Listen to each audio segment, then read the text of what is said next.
How sin is more gravely punished after the passion of Christ than before, and how God promises to do mercy to the world and to the Holy Church by means of the prayers and sufferings of his servants.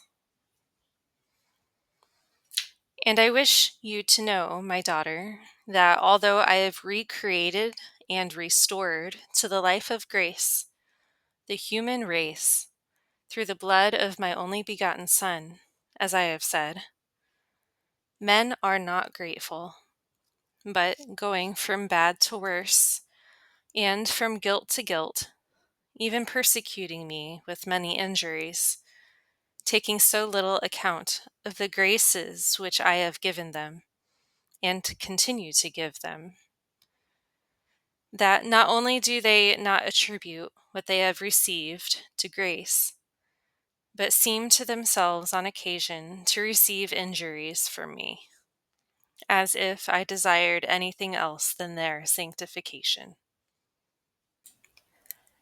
I say to you that they will be more hard-hearted and worthy of more punishment, and will indeed be punished more severely, now that they have received redemption in the blood of my Son, than they would have been before that redemption took place.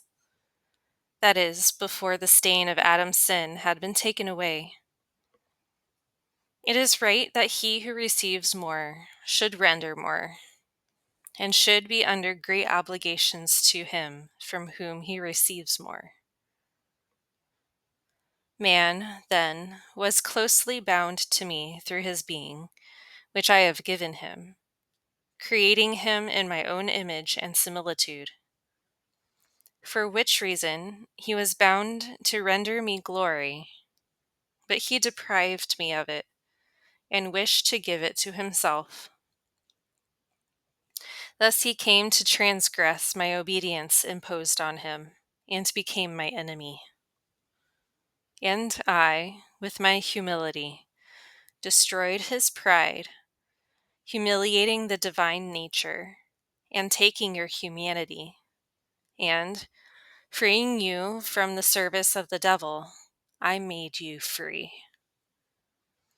And not only did I give you liberty, but, if you examine, you will see that man has become God, and God has become man, through the union of the divine with the human nature. This is the debt which they have incurred, that is to say, the treasure of the blood, by which they have been procreated to grace.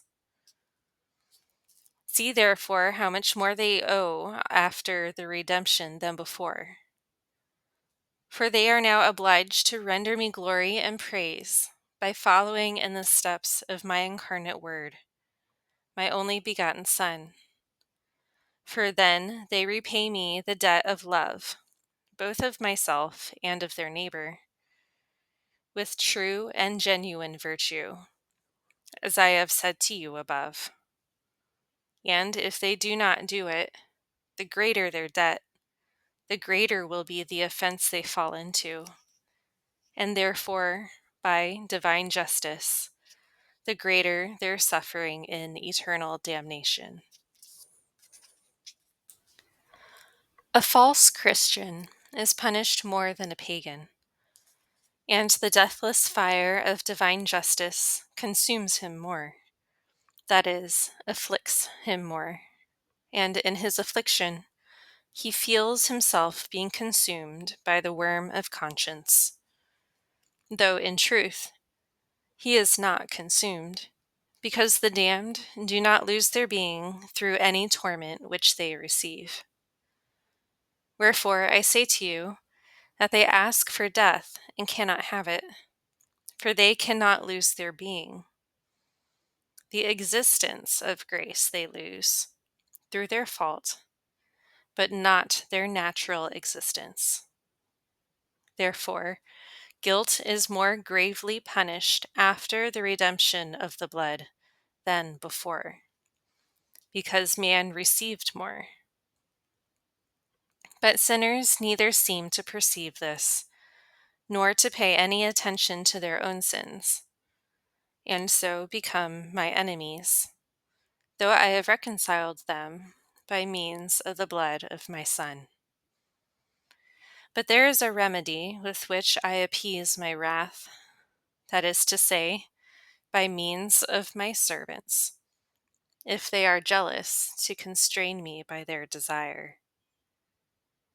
You see, therefore, that you have bound me with this bond which I have given you, because I wished to do mercy to the world. Therefore, I give my servants hunger and desire for my honor, and the salvation of souls, so that, constrained by their tears, I may mitigate the fury of my divine justice. Take, therefore, your tears and your sweat, drawn from the fountain of my divine love, and with them wash the face of my spouse. I promise you that, by this means, her beauty will be restored to her, not by the knife nor by cruelty, but peacefully, by humble and continued prayer, by the sweat and the tears shed by the fiery desire of my servants.